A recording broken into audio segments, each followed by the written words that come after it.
numbers of people in. Are you saying we want freedom of movement with specific preference for the European Union? No, I'm saying that if businesses in different sectors need to have people coming in, they ought to be able to say to the government, we need them. They are. All the industries I speak to across the board are all saying we need more. And the government has relaxed all of this. For example, you no longer have to demonstrate that you can't find somebody in Britain to do the job. I mean, there's been a huge relaxation in the rules for businesses to bring people in to this country to take up jobs.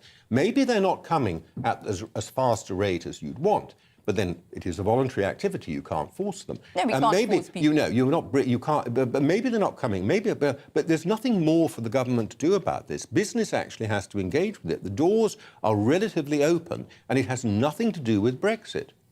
But in Europe, people are saying they would come if they felt that they were welcomed, and there is an atmosphere. Job offer. And they feel that they're not welcomed here because now you're going on to something No, I'm not going on to something. I'm saying to you what people in the EU are saying. Some people might say that. There are lots of people actually coming to this country one way or another from Europe, and even from outside the European Union. We just got a story earlier about all the Albanians turning up.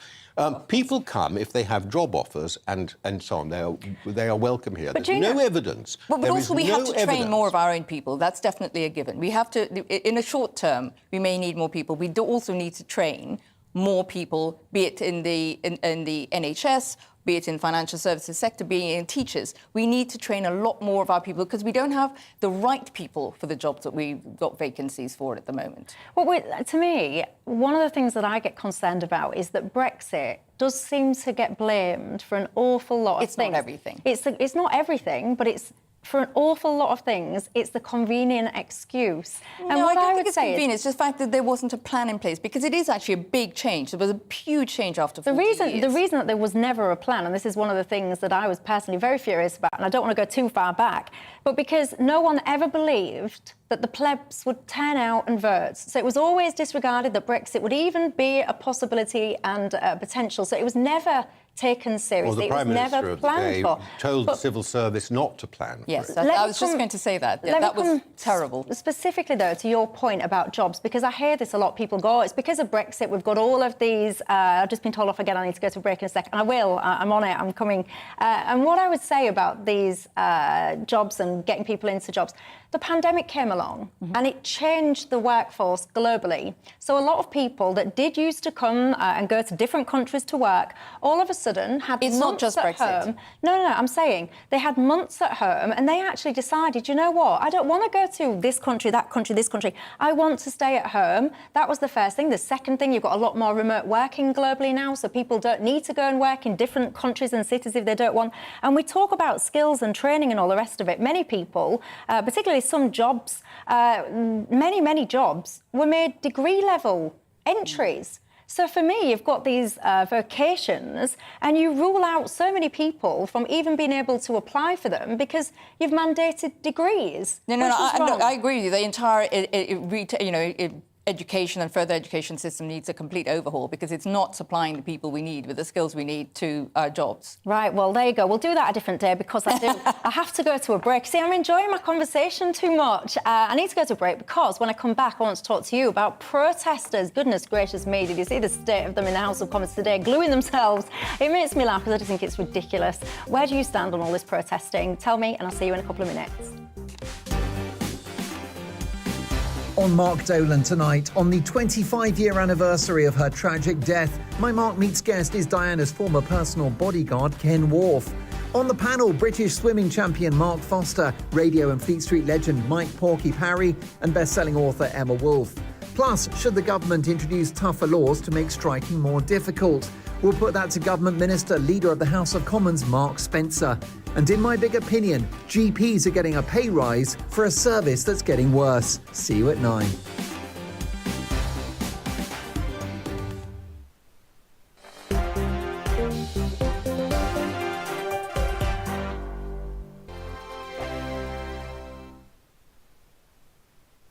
Join my show Farage, 7 p.m. till 8 p.m. Monday through Thursday. And there you will get opinion, analysis, debate, and I'll cover stories that nobody else dares to touch. You've been cancelled. Join the club. Oh, my goodness me. And then for the last 15 minutes, Talking Pints over a drink, we have a civilised conversation with someone. We very often disagree, but we do it in a grown-up way. Come and join me on Farage.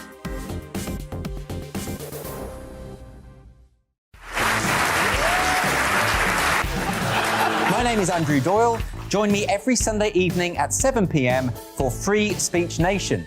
This is a show where we address current affairs and news stories of the week with the help of two wonderful comedian panellists. I brought in comics because I want to give it a lighter edge, and also they work for less. See you there.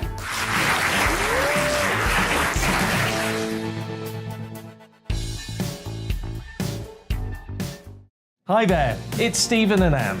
At breakfast from 6 a.m, you'll always be caught up with everything you need to know, the latest headlines, opinions and debates. We'll bring you the good news and the bad, but most of all, we're here for you. Remember, send in your views and let us know what you would like us to talk about. That's because we're your news channel. And every morning at 6 a.m, it's breakfast on GB News. I'm Dan Wootton. Join me Monday to Thursday from 9 to 11 for the feistiest and most fun news debate on TV, where free speech reigns. I'll bring you a sharp take on the day's biggest stories, bombshell newsmaker interviews, and A-list guests. And I guarantee you, no spin, no bias, no censorship, and no reason to go to bed. That's Dan Wootton Tonight, Monday to Thursdays from 9 on GB News.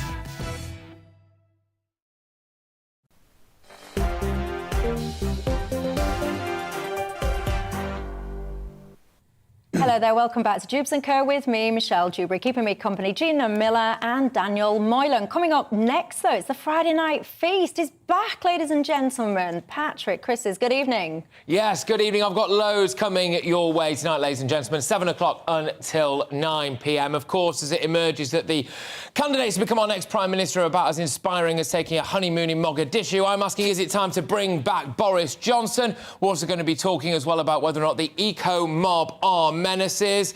And, of course, there are no lazy innuendos to be made whatsoever about Sadiq Khan and Cressida Dick. Oh, and for my challenge as well, do you want to see me get kicked in the head? If you do, tune in. I'm not actually sure how to respond to that, so I'll say nothing. Silence is golden. Patrick, looking forward to it. See you at 7 o'clock. Right. Protesters. I've got to be honest, often I don't really like talking about it because I think when people do stupid things, the worst thing you can do is give them the oxygen of publicity because then they do it more. But have you seen today what they've been doing in the House of Commons? It's reached a point where I've got to say something about it, and that something is it's utterly ridiculous. They've glued themselves to the Speaker's chair or around it. They've padlocked themselves to the rails of Parliament. Quite frankly, I would leave them there. I would. Gina Miller, personally speaking, I think we are too soft on protesters. I think people think they can do whatever they want to do, whether it's stopping traffic, chaining themselves to this, supergluing themselves to that. I would get much tougher. Where do you stand? Well, there is a much tougher bill that went through Parliament, actually, that we haven't seen all the details yet, as I said, because we need to see some of the secondary legislation. But the police and crime bill does actually give a lot of powers to the police to stop now a lot of the protests going forwards. And some people argue it's going too far, but there's new legislation. But I want to talk about this one because my sentiment is in agreement that we should have, I mean, one of the signs said Citizen Assembly on climate change. As I said earlier, that since 2016 in Ireland, we have citizens' assemblies, and one of the things they have it on is climate change, as well as abortion and constitutional issues, etc. But breaking into Parliament, because they were there, it was breaking, because, OK, they were on tour, but it was breaking into the chamber and doing themselves, I think is a huge disrespect to our institution of Parliament. We have to respect the institutions we have, and we have to, you can't just glue yourself to the Speaker's chair. It doesn't matter if you disagree. And what you might be so passionate, which they would argue they are, and I am passionate about climate change and protecting it for our children, for the future, but you have to respect and do it in a way that doesn't actually... It just makes a nonsense and a mockery of our institutions, and it makes a mockery of how you actually act with each other and how you debate these issues. And I think these are extreme measures that I definitely do not agree with. Daniel? Well, I agree largely with what Gina has just said about this not being acceptable and for the reasons she gave. But I wanted to spend a moment thinking about what sort of people these are, because they're a very special type of protester. When I was young, you'd get sandwich board men going up and down High Street saying the end of the world is nigh. And that's actually really their message. And it's as mad now as it was then. And they want to change society very, very dramatically in ways that the majority of people simply won't accept. And they believe that a small number of activists can achieve this change even in the face of democratic opposition.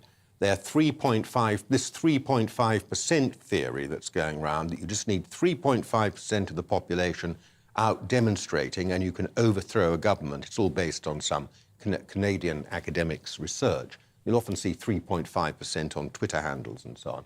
And it profoundly disrespects the views, takes no interest in the views of the 96.5%. And that's why they want citizens' assemblies. Citizens' assemblies in a place like Ireland might be used as a supplement to a functioning democracy. Ireland has a proper parliament. But what the citizen assemblies they want are much more like the all part of the Soviets, of the Bolsheviks, where they can get these things under their own control and force through legislation without consulting other people, without caring what other people think, because their moral righteousness, their conviction that the end of the world is nigh, so grips them that they don't actually think democracy matters. And that's why I think we need to be very, very clear about what their objectives are. Of course they should. And by the way, there is special legislation that just covers the Palace of Westminster and certain other important public buildings. So that's probably quite a serious criminal offence, more serious than normal, that they could be charged with. But I think there's a general frustration there, Gina, felt by many actually, that the method, so the message, so climate change... We should have that debate about the message and about climate change, but it's a method, it's not the message. Yeah, so some... I mean, we don't need to... Yeah. It's also the message. Yeah, and we disagree with that, because I think... No, it's not. I'm sorry, I'm not saying climate change. The message is not something is happening, we need to take responsible steps, we need to get on and make big changes in society, and so forth. That is not their message. Their message is you have to make radical and immediate change because this is an emergency, and these things have to be forced through now. The end of the world is nigh. Now, that is the message. That's very clearly their message, and that is it's not just the method. The message is wrong and it's untrue. Do you agree with that?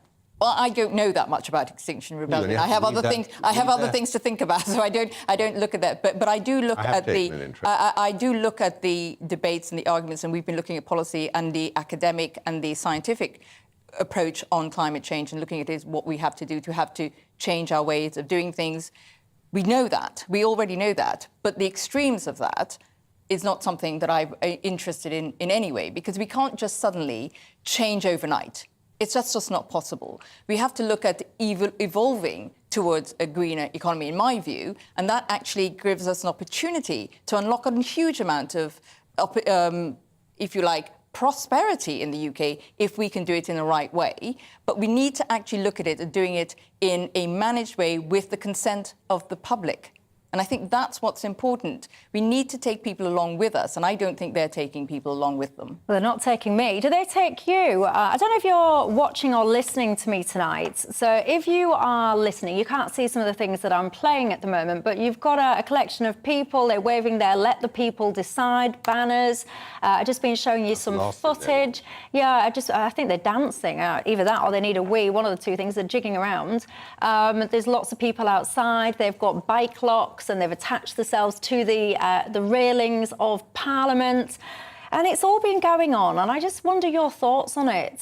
Even if you are someone that's like, oh, you know, I'm so paranoid about climate change, do you support people blocking roads and digging tunnels and connecting themselves to this, that and the other? Do you have a special place in your heart for the institutions? Do you sit there and think, yeah, do it on the A60 or whatever it is, but definitely don't do it in the Speaker's chair? Do you have that kind of respect for the institutions, or do you have more respect for you just getting about town and getting on with your business? Let me know your thoughts. I'm trying to find someone who is sympathetic with the protesting methods. I'm struggling to find someone at the moment, to put it mildly.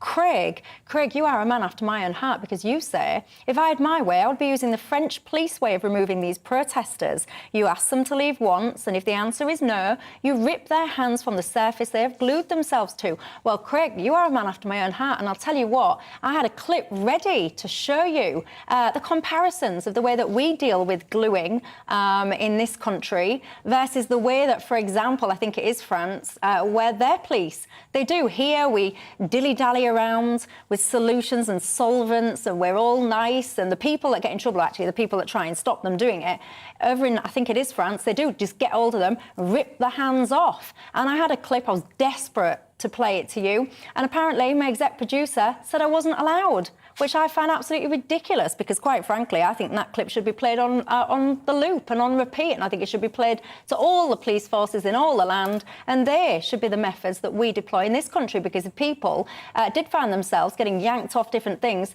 they might be a little bit slower to glue themselves there in the first place. Alternatively, if you are a more gentle soul than me, we could just leave them there. That might be a little bit more gentle way of doing it. Let me know your thoughts. There over the weekend without any lunch. Well, Parliament, the thing is, of course, there's nobody in the House of Commons at the moment, apart from the tourists, and they don't come back till Monday, so you could have left them there till Sunday evening without any food. And see what happened then. Mal's been in touch saying, Michelle, I voted for Boris. I felt better with him at the helm. I loaned him my vote. Now I will be taking it back. The Tories have proved to me simply that they are backstabbers, and I won't be voting for them ever again. Lots of you responding to that first topic we did, which is, are you politically engaged? Lots and lots of you are saying no, and I do. I think that is a real shame. We looked backwards a little bit at the start of the programme as to why some of that things might have happened, but I think that's crucial, because I think we've got to understand the symptom of disengagement so that we can move forward and try and fix it, as opposed to repeating the mistakes of the past. Right, that is all we've got time for. Gina and Daniel, thank you for your company. Thank you as well at home for yours. May we never stop debating. Have yourself a fantastic weekend, and I shall see you on Monday.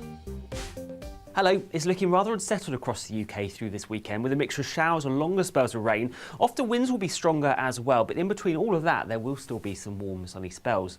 If we look at the pressure pattern then, for most areas today was dry. There were some really quite heavy showers around, particularly towards the southwest of England.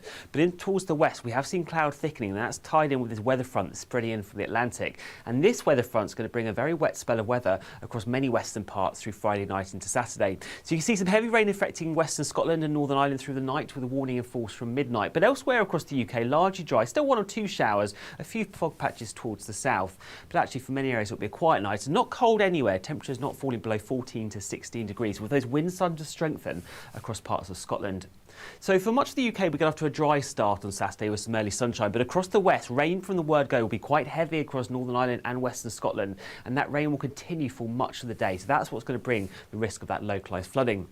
We will see rain starting to spread in across the west of Wales, southwest England, but elsewhere, largely dry with some sunny spells in places, but that could spark off some heavy, possibly thundery showers through the afternoon with the risk of hail, with those strong winds continuing across the far north. Still warm and humid, though, in that sunshine. Now, through Saturday evening and overnight, all those showers will spread their way northwards. It's only dry for a time, but we'll see more heavy rain spreading in across Northern Ireland, Wales, southwest England. So again, those rainfall totals mounting up across parts of Northern Ireland. Elsewhere, largely dry, like I said, and again, no real problems with temperatures holding out 14 to 17 degrees. So some parts of the east will get off to a largely dry start on Sunday morning with some early brightness. Still a spell of rain across parts of Scotland, but this rain in the west will spread its way eastwards as we head through Sunday. So most of us will see a spell of rain. Still dry across the far southeast of England and East Anglia. Brighter skies following and from the west as we head into the afternoon. Still rather warm though in that sunshine. Staying changeable into the early parts of next week with a mixture of showers and longer spells of rain, but still with some sunshine in between and staying warm.